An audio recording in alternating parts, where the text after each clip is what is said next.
तो हमास और हिजबुल्लाह के डबल खतरे को लेकर इजराइल में बहुत घबराहट है। इन दोनों ने अब ऐसे हमले करने शुरू कर दिए हैं जिसमें इजराइल बुरी तरह से फंसता हुआ नजर आ रहा है। लेकिन नेतन्याहू के सलाहकार इसे इजराइल के लिए मौत का फंदा बता रहे हैं। हालांकि इजराइल की बात करें तो इजराइल के पास अब दो विकल्प बचे हैं, या तो वो सीज फायर कर दे या फिर इस युद्ध को लंबे वक्त तक लड़ने के लिए तैयार रहे। लेकिन इजराइल सीज फायर करना नहीं चाहता। लेकिन सबसे बड़ा सवाल यह है कि लंबा युद्ध लड़ने के लिए उसके पास अब हथियारों की कमी भी होने लगी है और हमास अब इसी बात का फायदा भी उठाने लगा है।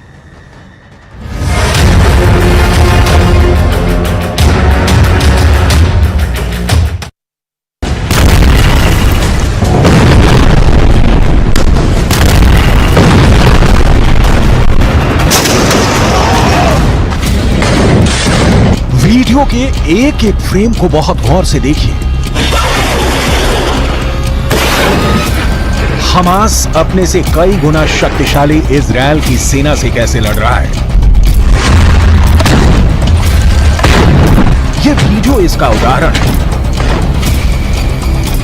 हमास के लड़ाके बेहद सस्ते रॉकेट जिनकी कीमत खुद $100 भी नहीं होगी, जमीन से दाग रही है।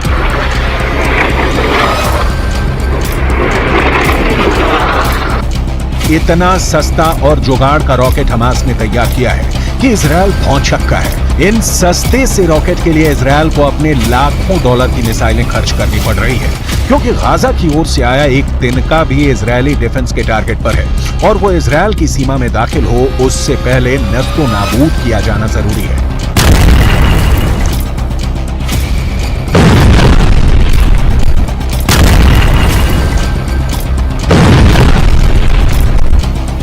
हथियार शास्त्र समझिए और युद्ध में इजराइल के नुकसान को समझिए। हमास का सस्ता रॉकेट, इजराइल की महंगी मिसाइल, कीमत $100 से $500, कीमत लाखों डॉलर। इजरायली खुफिया एजेंसी और इजरायली एयरफोर्स की सारी ताकत इन जैसे बेहद कमजोर और हल्के रॉकेट को रोकने में लग रही है। हमास के अल-कुद्स ब्रिगेड ने ऐसा ब्रेन लगाया है कि इजराइल की परेशानी बढ़ गई है। यहां आपको हमास के अल-कुद्स ब्रिगेड के बारे में जरूर जानना चाहिए, क्योंकि इजराइल के खिलाफ हमास की लड़ाई में अल-कुद्स ब्रिगेड फ्रंट लाइन पर लड़ रहा है।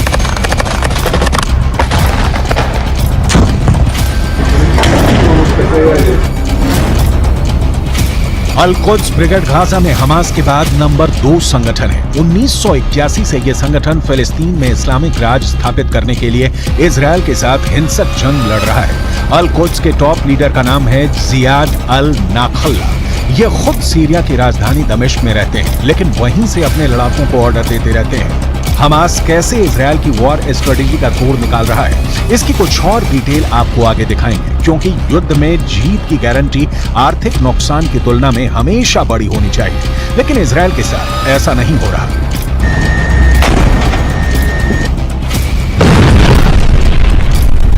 युद्ध में इजराइल को इतने बड़े पैमाने पर अपने संसाधनों और हथियारों का इस्तेमाल करना पड़ रहा है कि अमेरिका से अब इनकी सप्लाई शुरू हो गई है। ठीक यही किस्सा यूक्रेन में भी हुआ था। दरअसल यूक्रेन में यूक्रेन की सस्ती मिसाइलों के खिलाफ रूस को अपने करोड़ों डॉलर की मिसाइलों का इस्तेमाल करना पड़ रहा था। हमास के सस्ते रॉकेट के खिलाफ इजराइल अपने महंगे मिसाइलों का इस्तेमाल कर रहा है, यानी गाजा को जलाने की कीमत इजराइल को भुगतनी पड़ रही है। इजराइल ने इससे बचने के लिए आसमान में अपने सबसे खतरनाक परिंदे में से एक को पिंजरे से बाहर निकाला है। इस परिंदे वाले हथियार की जरूरत इसलिए पड़ी क्योंकि इजराइल पर हमले के बाद हमास के लड़ाके सुरंगों में छिप जाते हैं, जिसकी वजह से इजराइल की सेना को उन्हें ठिकाने लगाने में परेशानी होती है।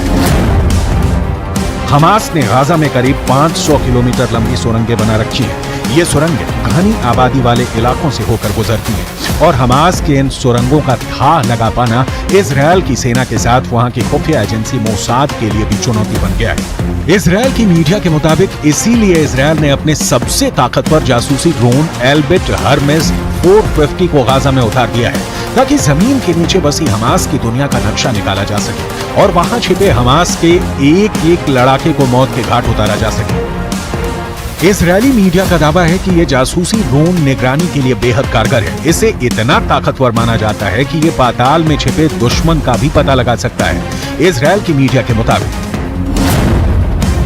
ये ड्रोन एक बार में करीब 20 घंटे तक उड़ान भर सकता है। इसकी रेंज करीब 300 किलोमीटर तक बताई है। एल्बिट हर्मेस 450 ड्रोन करीब 170 किलोमीटर प्रति घंटे की रफ्तार से उड़ान भर सकता है। और सबसे खास है इसका रेडार सिस्टम, जो जमीन के नीचे होने वाली हलचल का भी पता लगा सकता है, वो भी 18,000 फीट की ऊंचाई पर उड़ान भरते हुए। इजरायल के पास दुनिया की सबसे लेटेस्ट तकनीक वाले ड्रोन मौजूद हैं। इजरायल के पास हमास के खिलाफ लड़ने के लिए अभी बहुत से हथियार भी हैं, जिनका इस्तेमाल इजरायल युद्ध जारी रहा तो जरूर कर सकता है। दूसरी ओर ड्रोन के स्तर पर हमास भी कमजोर नहीं है। कामिकाज़े ड्रोन टेक्नोलॉजी को ईरान के जरिए हमास के आतंकवादियों तक पहुंचाया गया है। इसके जरिए इजरायल की फौज के हर एक मूवमेंट को हमास के लड़ाके पहले ही जान लेते हैं। काले रंग का कामिकाज़ी ड्रोन आत्मघाती हमलावर है। इसी ड्रोन के जरिए अभी तक आईडीएफ के खिलाफ हमास ऑपरेशन को अंजाम देते आया है। ये यूक्रेन में इस्तेमाल किए जा रहे ईरान के शाहिद ड्रोन का सस्ता वर्जन है। हमास की सुरंगों में अभी काफी हथियार बचे हुए हैं, जिससे जमींदोज किए बिना हमास का संपूर्ण विनाश संभव नहीं है। लेकिन इजरायल के साथ परेशानी यह है कि हमास ही अकेला दुश्मन नहीं है। लेबनान के हिजबुल्ला भी हैं, यमन के हूथी विद्रोही भी हैं, जिनकी ओर से हमास के समर्थन में इजरायल पर मिसाइलों और रॉकेट से हमले हो रहे हैं। हालात इतने बदतर हैं जैसे कभी भी किसी भी वक्त तीसरा विश्व युद्ध भड़क उठे।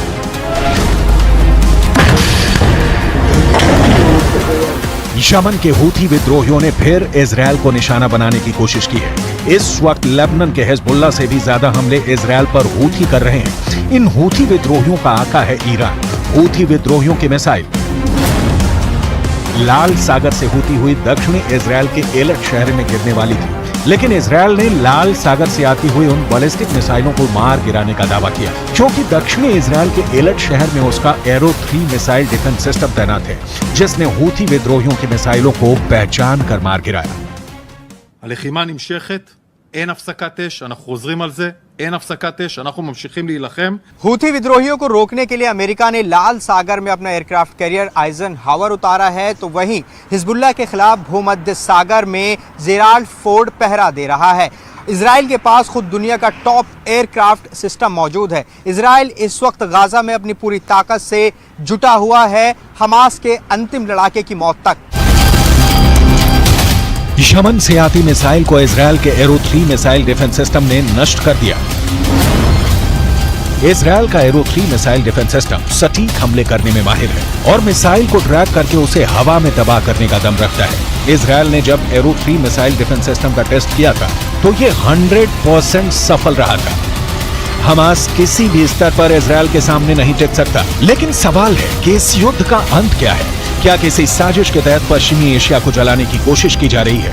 क्योंकि इस वक्त जो साफ दिख रहा है वो ये कि गाजा की आग में आम फिलिस्तीनी मर रहे हैं, लेकिन उस आग में कई दूसरे देश हाथ सेक रहे हैं। दरअसल रूस, ईरान और चीन ये तीनों नहीं चाहते कि माहौल शांत हो, क्योंकि इन तीनों देशों को पता है कि पश्चिम एशिया उनके दुश्मन अमेरिका की कमजोर कड़ी है और इजरायल की वजह से अमेरिका दुनिया में अलग थलग पड़ता जा रहा है, क्योंकि गाजा में जो कुछ हो रहा है उसके लिए अमेरिका को भी जिम्मेदार ठहराया जा रहा है। ये तीनों देश इसका फायदा उठाना चाहते हैं और इसीलिए पश्चिम एशिया के मुस्लिम देशों को अमेरिका के खिलाफ इन लोगों ने खड़ा करना शुरू कर दिया। पश्चिम एशिया के मुस्लिम देशों की संख्या अच्छी खासी है।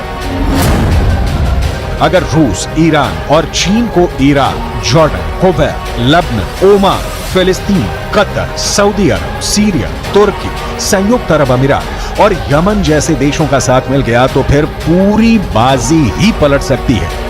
इन सारे देशों के बीच इजरायल अमेरिका के खिलाफ एक होने की ताकत उस लेवल पर कभी नहीं रही, जैसा कि दावा किया जाता रहा है। संयुक्त अरब अमीरात और ईरान के बीच भी सुलगते मुद्दे हैं। 22 देशों का अरब संगठन शब्दों का खेल खेल रहा है। फिलिस्तीन में मानवीय मदद के नाम पर कुछ ट्रकों को भेजे जाने के अलावा इन देशों ने कोई कदम नहीं उठाया।